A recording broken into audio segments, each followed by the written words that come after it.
जय माता दी। श्री कनकधारा स्तोत्रम हिंदी व्याख्या। जैसे भ्रमरी अध खिले कुसुमों से अलंकृत तमालतरु का आश्रय लेती है, उसी प्रकार जो श्री हरि के रोमांच से सुशोभित श्री अंगों पर निरंतर पड़ती रहती हैं तथा जिसमें संपूर्ण ऐश्वर्य का निवास है, वह संपूर्ण मंगलों की अधिष्ठात्री देवी भगवती महालक्ष्मी की कटाक्ष लीला मेरे लिए मंगलदायिनी हो। जैसे भ्रमरी महान कमल दल पर आती जाती या मंडराती रहती हैं, उसी प्रकार जो मूर शत्रु श्रीहरि के मुखारविंद की ओर बारंबार प्रेम पूर्वक जाती और लज्जा के कारण लौट आती हैं, वह समुद्र कन्या लक्ष्मी की मनोहर मुग्ध दृष्टिमाला मुझे धन संपत्ति प्रदान करे।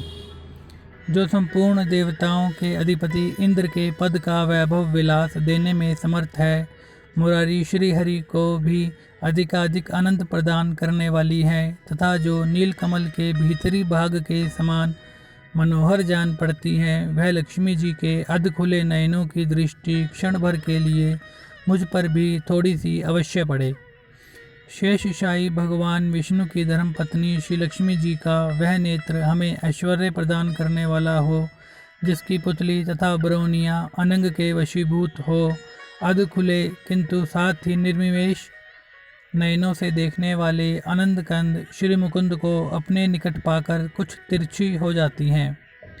जो भगवान मधुसूदन के कौस्तुभ मणि मंडित वक्ष स्थल में इंद्रनीलमयी हरावली सी सुशोभित होती हैं तथा उनके भी मन में प्रेम का संचार करने वाली है, वह कमल कुंज वासिनी कमला की कटाक्ष माला मेरा कल्याण करे।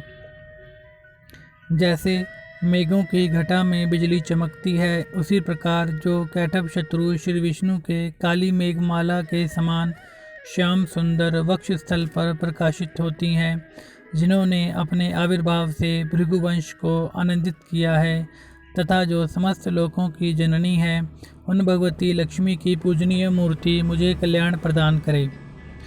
समुद्र कन्या कमला की वह मंद अलस मंथर और अर्धोन्मीलित दृष्टि, जिसके प्रभाव से कामदेव ने मंगलमय भगवान मधुसूदन के हृदय में प्रथम बार स्थान प्राप्त किया था, यह मुझ पर पड़े।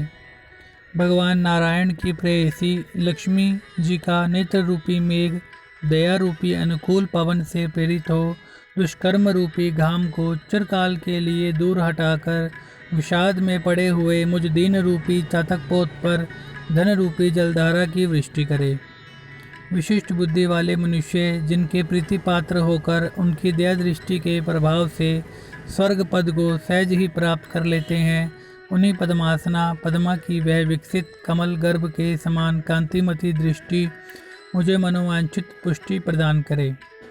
जो सृष्टि लीला के समय ब्रह्म शक्ति के रूप में स्थित होती हैं, पालन लीला करते समय भगवान गरुड़ ध्वज की सुंदर पत्नी लक्ष्मी या वैष्णवी शक्ति के रूप में विराजमान होती हैं तथा प्रलय लीला काल में शाकंभरी भगवती दुर्गा अथवा चंद्रशेखर वल्लभा पार्वती रुद्र शक्ति के रूप में अवस्थित होती हैं, उन त्रिभुवन के एकमात्र गुरु भगवान नारायण की नित्य यौवना प्रेयसी श्री लक्ष्मी जी को नमस्कार है। माता, शुभ कर्मों का फल देने वाली श्रुति के रूप में आपको प्रणाम है। रमणीय गुणों की सिंधु रूप रति के रूप में आपको नमस्कार है। कमल वन में निवास करने वाली शक्ति स्वरूपा लक्ष्मी जी को नमस्कार है तथा पुरुषोत्तम प्रिया पुष्टि को नमस्कार है। कमल वदना कमला को नमस्कार है। क्षीर सिंधु संभूता श्री देवी को नमस्कार है। चंद्रमा और सुधा की सगी बहन को नमस्कार है। भगवान नारायण की वल्लभा को नमस्कार है। कमल सदृश नेत्रों वाली माननीय माँ, आपके चरणों में की हुई वंदना संपत्ति प्रदान करने वाली, संपूर्ण इंद्रियों को आनंद देने वाली, साम्राज्य देने में समर्थ और सारे पापों को हर लेने के लिए सर्वथा उदित है।